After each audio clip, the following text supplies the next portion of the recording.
Hello students, welcome to the PND coaching classes learn easily and smartly. तो आज हम पढ़ने वाले एक क्वेश्चन जिसमें बोला गया है describe the importance of pipeline transport. तो इस क्वेश्चन का मतलब है जो पाइपलाइन ट्रांसपोर्ट है उसके क्या इंपॉर्टेंस है, क्या महत्व है, वो आपको यहाँ पे डिस्क्राइब करना है यानी कि बताना है। तो ये पाइपलाइन ट्रांसपोर्ट क्या होता है स्टूडेंट्स? यहाँ पे एक वर्ड है ट्रांसपोर्ट। ट्रांसपोर्ट का मतलब होता है एक प्लेस से कोई चीज को दूसरे प्लेस पे ले जाना। ओके, एक प्लेस से दूसरे प्लेस पे जाना बेसिकली। और पाइपलाइन यानी कि पाइप के रास्ते के जरिए। अब स्टूडेंट्स, पाइप के रास्ते के जरिए किसी भी लिक्विड को भेजा जाता है। तो जो भी लिक्विड मटेरियल है उनको एक प्लेस से दूसरे प्लेस पे भेजने के लिए पाइपलाइन ट्रांसपोर्ट यूज हो जाता है। तो ऑयल हो गया, वाटर हो गया, इन चीजों को एक प्लेस से दूसरे प्लेस पे भेजने के लिए पाइपलाइन ट्रांसपोर्ट का यूज किया जाता है।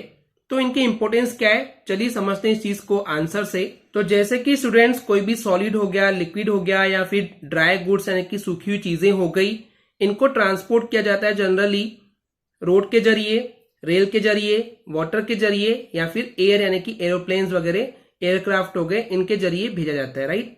तो जनरली हमारे पास चार ऑप्शन ही होते हैं। किसी भी सॉलिड यानी कि कड़ी चीजें हो गई, ठोस चीजें हो गई, पक्की चीजें हो गई, मतलब तो सॉलिड हो, लिक्विड हो या फिर कोई भी सूखी चीज अगर होती है तो उसको हम भेजने के लिए इन चारों का यूज कर सकते हैं, roadways, railways, waterways and Airways.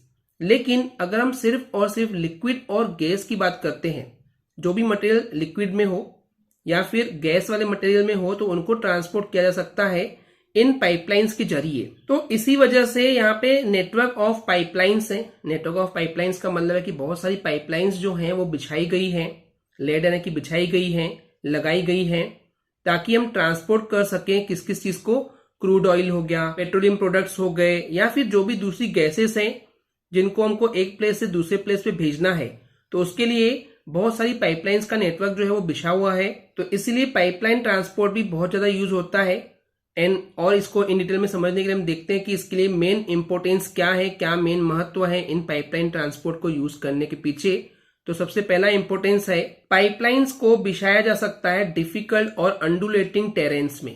Undulating यानी कि स्टूडेंट्स ऐसे प्लेसेस जहां पे अप्स एंड डाउन्स होते हैं, इस टाइप से ऊपर नीचे एरिया होता है, अप्स एंड डाउन्स वाले एरिया को हम बोलते हैं अंडुलेटिंग टेरेन्स यानी कि इलाका। तो ऐसे इलाके जहां पे अप्स एंड डाउन्स होते हैं या वहां पे जाना डिफिकल्ट होता है, तो ऐसे प्लेसेस पे पाइपलाइंस को बिछाया जाता है। तो ऐसे कौन से प्लेसेस है, जैसे कि रिमोट एरियाज हो गए। रिमोट एरिया मतलब कि ऐसे प्लेसेस जो कि सिटीज से बहुत दूर होते हैं, शहरों से बहुत दूर होते हैं, उनको हम बोलते हैं रिमोट एरियाज हो गए। उसके अलावा डेजर्ट्स यानी कि रेगिस्तान हो गए, माउंटेन्स जहां पे पहाड़ होते हैं, अप्स एंड डाउन्स बहुत ज्यादा होते हैं। और अंडर वाटर हो गया, अंडर वाटर यानी कि पानी के नीचे, जैसे समुद्र के नीचे हो गया। तो अगर हमको कोई चीज भेजना है तो उसके लिए भी पाइपलाइन ट्रांसपोर्ट को यूज किया जाता है। तो ये वो प्लेस है जो कि अंडुलेटिंग टेरेन्स में आते हैं, यानी कि अप्स एंड डाउन्स वाले इलाके में आते हैं, जैसे कि पहाड़ वगैरह हो गए। रिमोट एरियाज यानी कि जो सिटीज से अवे हैं, बहुत दूर है, तो ये सब क्या है, डिफिकल्ट एरियाज है। तो ये था पहला इंपोर्टेंस। तो इन समरी स्टूडेंट्स, फर्स्ट इंपोर्टेंस में ये बोला गया है कि पाइपलाइन को इसलिए बिछाया गया है ताकि हम डिफिकल्ट और अंडुलेटिंग टेरेन्स में पहुंच सकें। अब यहाँ पे अगर एग्जांपल की बात करें तो रिमोट एरियाज हो गए जो कि शहरों से दूर है, डेजर्ट्स हो गए, माउंटेन्स हो गए, अंडर वाटर हो गया। तो ऐसे प्लेसेस पे जाना हो तो पाइपलाइन ट्रांसपोर्ट को यूज किया जाता है।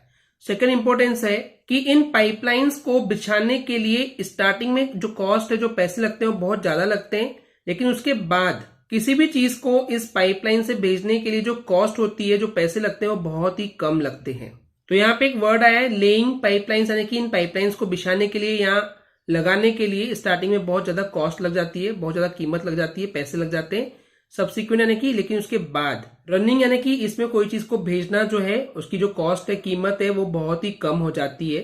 तो ये था सेकंड इंपोर्टेंस। थर्ड इंपोर्टेंस है ट्रांसशिपमेंट, यानी कि किसी एक चीज को एक प्लेस से दूसरे प्लेस में भेजने के टाइम जो लॉसेस होते हैं, नुकसान होते हैं, या किसी चीज को भेजने में देर हो जाती है, तो इन चीजों को कंट्रोल किया जा सकता है with the help of pipeline transport. तो यहाँ पे एक वर्ड आया है रूल्स आउट।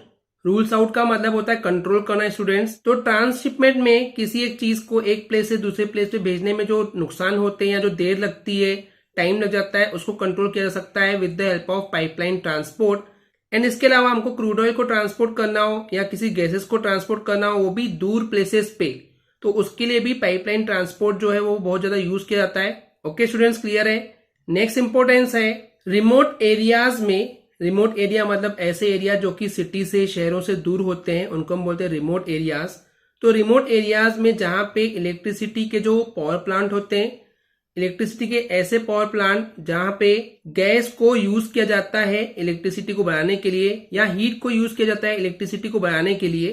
तो इन समरी कि gas driven thermal power plant, यानी कि जहां पे गैस को यूज किया जाता है इलेक्ट्रिसिटी को बनाने के लिए रिमोट एरियाज में, तो ये पॉसिबल हो पाया सिर्फ और सिर्फ पाइपलाइन ट्रांसपोर्ट के डेवलपमेंट की वजह से। बिकॉज स्टूडेंट्स, उन रिमोट एरियाज तक गैस को पहुंचाने का काम जो है वो सिर्फ और सिर्फ पाइपलाइन ट्रांसपोर्टेशन की वजह से ही पॉसिबल हो पाया है। तो आप ही सोचिए स्टूडेंट्स, अगर हमको किसी गैस को एक प्लेस से दूसरे प्लेस पे भेजना हो जो कि बहुत दूर हो, तो उस केस में इस गैस को आप कैसे भेजेंगे? तो उसका एक जरिया है पाइपलाइन ट्रांसपोर्टेशन। पाइपलाइन के जरिए ही आप गैस को एक प्लेस से दूसरे प्लेस पे आसानी से भेज सकते हैं। तो ये थे इंपॉर्टेंस पाइपलाइन ट्रांसपोर्टेशन के। आई होप स्टूडेंट्स आपको ये क्लियर हो गए होंगे। अगर आपको हमारी वीडियो से कुछ भी सीखने मिला या नॉलेज मिला तो प्लीज हमारे चैनल को सब्सक्राइब कीजिए एंड वीडियो को लाइक जरूर करें। आज के लिए इतना ही। Thank you.